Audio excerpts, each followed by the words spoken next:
fact, Apple, those iPhone sales have continued to fall in Beijing, sending investors running. Apple stock down more than 12% this year. Michael Lee, strategy founder. Michael Lee, I'm pleased to say, joins us now. Apple just coming off of the worst underperformance in the quarter relative to the S&P 500 going back since about 2013. $165, many saying, is a support level. Are you buying?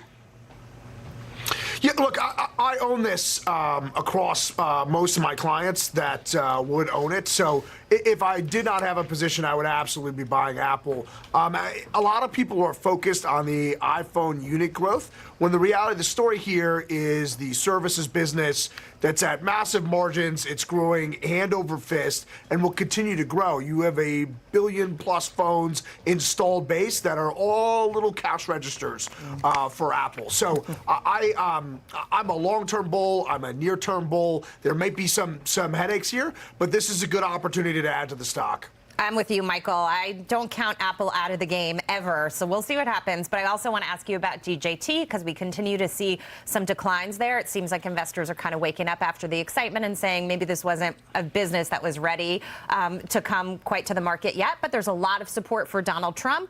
So actually, it's up today. It's up 6%, but it took a big hit yesterday. Are we just going to bounce around like this?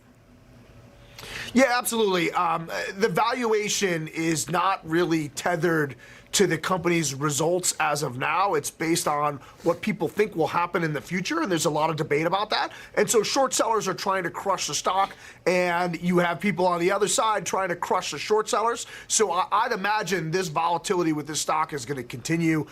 Look, this should have been a public company, where DWAC owned True Social many years ago, but the SEC held it up. I would imagine for political purposes only, based on Devin Nunes's past relationship with Gary Gensler and the whole Steele dossier and that sort of drama. So, the headline yesterday that they were about to run out of cash, well, that was the point of what the SEC was trying to do, in my opinion, to that company. I don't think they're going anywhere. They got plenty of cash, and if that cash buffer isn't good enough, I'd imagine they'll be able to go to capital markets in 18 or 24 months if they need more money, but this is going to be around for a very long time.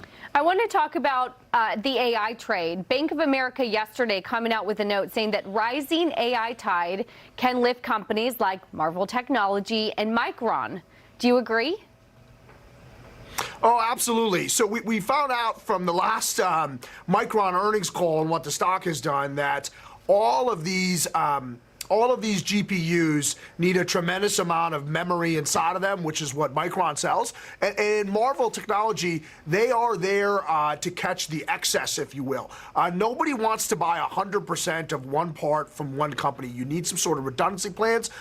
We've seen that play into AMD and to Marvell into a lesser extent, but AMD and Marvell both make GPUs that are competitors to NVIDIA. I don't imagine them overtaking NVIDIA, but you don't want to have all your eggs in one basket if you're a major corporation buying from one single supplier. So that redundancy will benefit to them. Marvell is a smaller company with a smaller amount of revenue, so for them to pick up an extra $1 billion or $2 billion a year in GPU and AI-related revenue is very meaningful to them. I like the stock. Can we step back for a second, Michael, look at the broader markets, because you've got a Dow that's down almost 500 points today, 462 at the moment. And it's almost like the first day of the first trading day of the quarter was yesterday, and investors woke up and said, oh my gosh, it doesn't look like the Fed's going to cut as much as we thought that they would.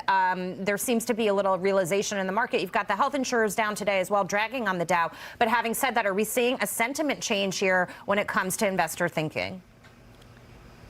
Well, look, I think, so this rally started, and we're up over 20% since the October lows, based on this thought of we're going to get 6 rate cuts this year, and that's slowly down to 3, and then maybe none, maybe 1. But the fact of the matter is we're not getting hikes. Okay, the Fed is done hiking, and their next move almost certainly is a cut.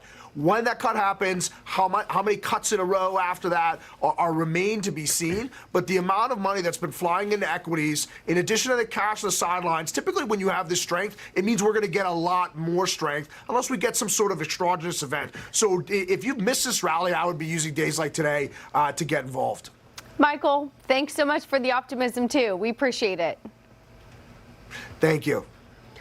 Now this from